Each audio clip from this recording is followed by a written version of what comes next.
until late July, he had been ridiculous. Until the 23rd, he had been flawless. Until that Tuesday, he had been invincible.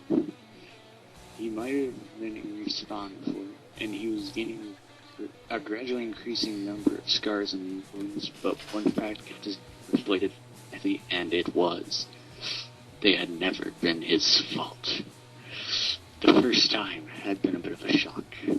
The scout had accidentally drawn attention to both of them while they were trying to steal the intelligence from blue space. It had taken 4 cigarettes until his hands stopped shaking. If he was ever in respawn, it was always because of someone else.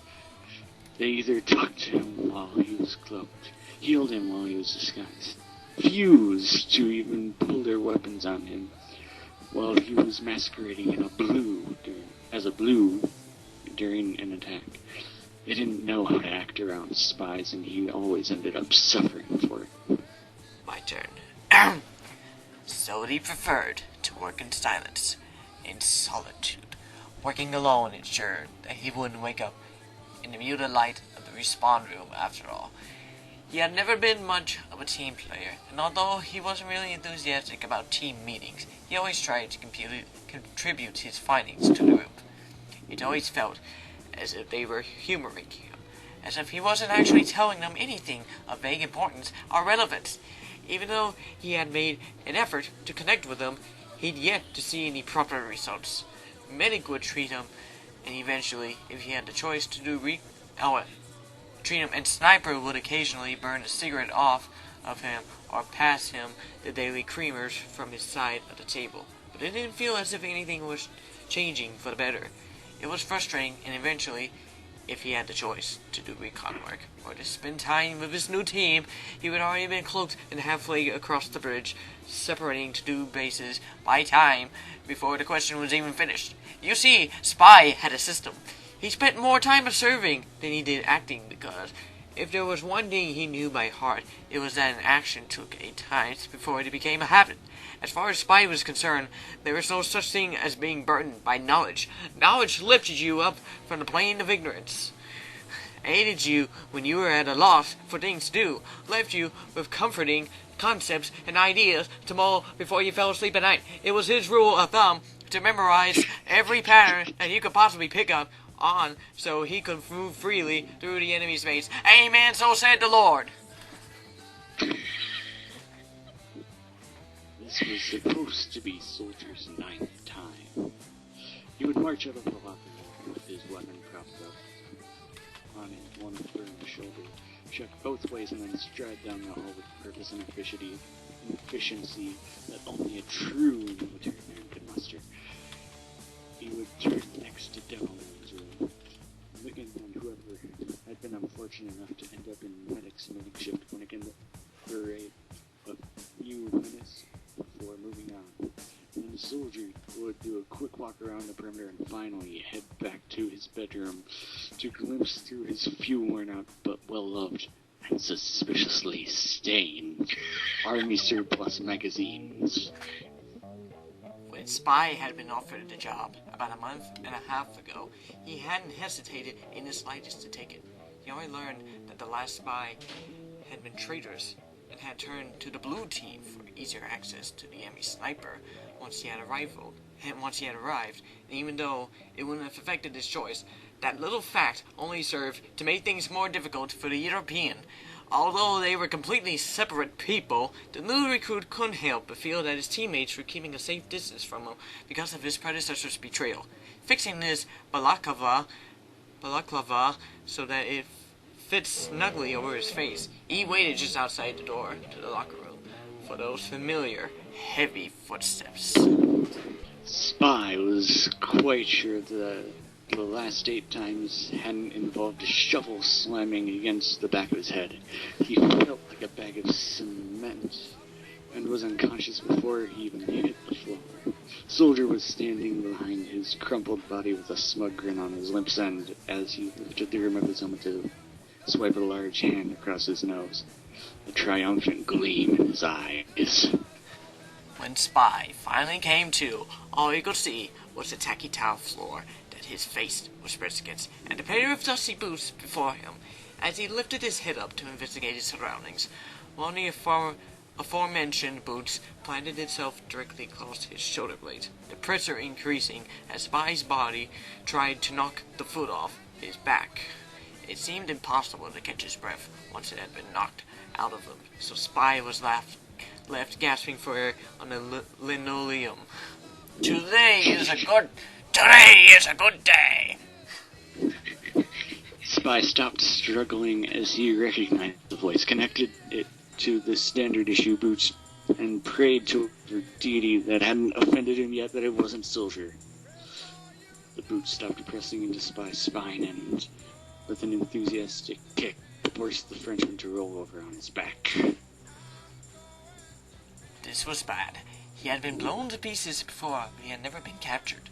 Although he had been drilled on how to resist torture, he had never gone through it himself, and he was understandably nervous about what would probably be the first, but unfortunately not the last, experience with it.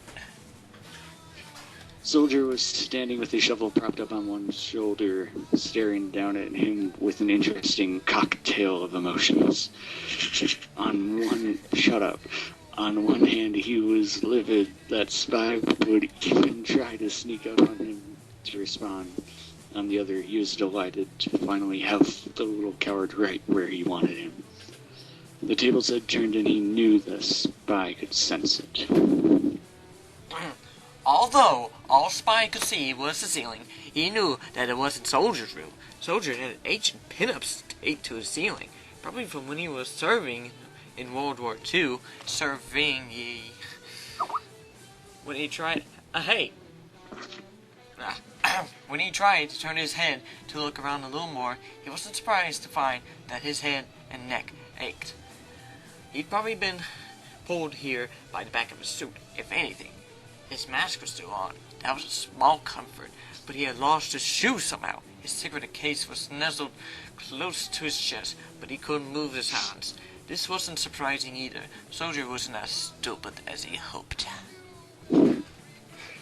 Finally slipped up and yellow-bellied little toad. I knew you would fuck up one, eventually and play into our hands.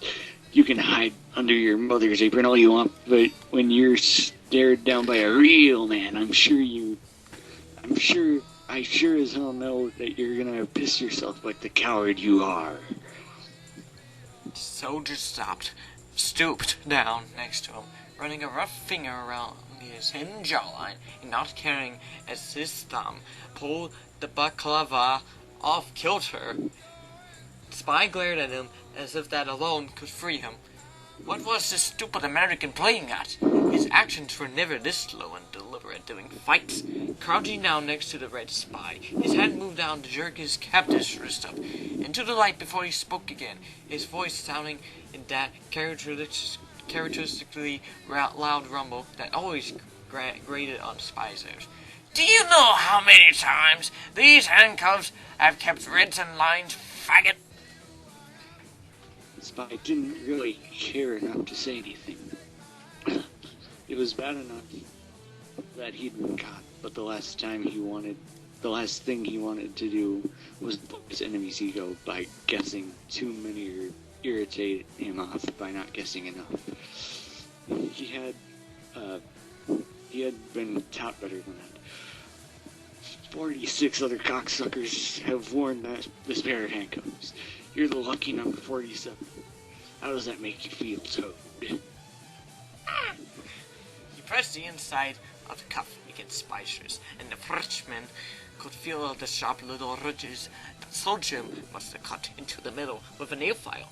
Warm and fuzzy inside, Spy drawled, wondering if Soldier was planning on doing anything anytime soon. Even if he left him here to either starve or die of boredom, he would still end up in the respawn room eventually. He almost wanted to do something, just beat him to death, or shoot him until he was only a pile of giblets in a pool of blood as red as his mask. Being caught was embarrassing, and watching Soldier try to get a raise out of him and fail just barely canceled out the humiliation of being flat on his back on the floor in the blue base, blindly waiting for something to happen. Soldier, upon realizing that Spy wasn't about to be intimidated, decided to try a different tactic. Catching Spy's eye, he traveled down and undid the button to his trousers. He certainly had the Red's Jesus attention Christ. now. Oh, Jesus Christ. It's getting good. Yeah, it's really getting good now. What are you doing? Spy asked, trying to pretend that he wasn't shaken, as Soldier fumbled with his fly and pulled his cock out of his briefs. As soon as one of the Soldier's hands moved down to stroke along the length, the Frenchman averted his eyes to the ceiling. This was repulsive, and God! Training camp never taught him how to deal with this sort of situation. Couldn't Soldier just whip out his real shovel and bludgeon him to death? If you know what's best for you, you follow my orders, maggot.